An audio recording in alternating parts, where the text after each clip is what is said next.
As Minister for Sport, you're promoting Malaysia's hosting of the World Para-Swimming Championships. Why are you denying your disabled swimmers the opportunity to prove themselves against some of the world's best swimmers? I think this is the Malaysian government's stance on this issue. If hosting an international event is more important than safeguarding the interests of our Palestinian brothers and sisters who have been mutilated times after times again.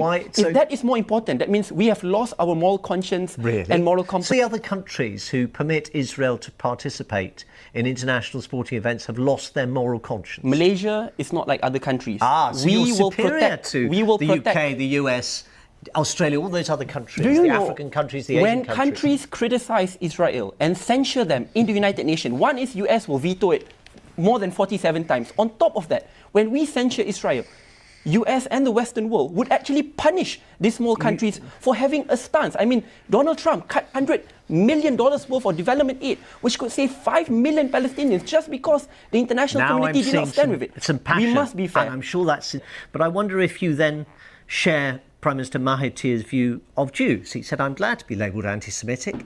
He said this in May last year. How can I be, or he was quoted in May last year, how can I be otherwise when the Jews often talk of the horrors they suffered during the Holocaust, show the same Nazi cruelty? My stance is I'm against the atrocities committed, especially by the Netanyahu government. It is the actions which I firmly against, not the race of that person, but their actions. During Kaslet, Protective Age, Pillars of Defense, tens of thousands of innocent Palestinians had their lives murdered, families taken away, Plenty and of countries sanctions. Condemn that and take action against it. Exactly, so Malaysia must stand firm. They don't stand against the opportunity for people of all countries to come together. It is not members of the Israeli government who are committing the Paralympic team as swimmers. It's young men and women, the future generations. It's also young men. For Israelis and Malaysians to meet each other on common terms in sporting competitions, talk to each other and share their concern. The state is the locus of our collective moral actions. While it's not the fault of all Israelis, similarly in the context of Palestine, it's not the fault of all Palestinians for the aggression of some. I just wonder what, though, and this goes back to what we talked about at the very start of this programme, Siddiq, and that is whether we have a country that is still determined by attitudes of the past. Your Prime Minister, in a book he published back in '70, The Malay Dilemma, said the Jews are not merely hook-nosed, as if that was some kind of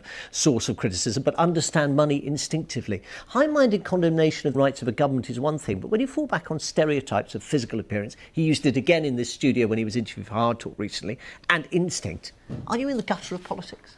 I hope you understand where he is coming. To me, what matters the most are the atrocities. Where you're going to as a country. Exactly. So where I believe we are going is a country which will speak up against the gruesome human rights violations, the actions and the propensity for violence.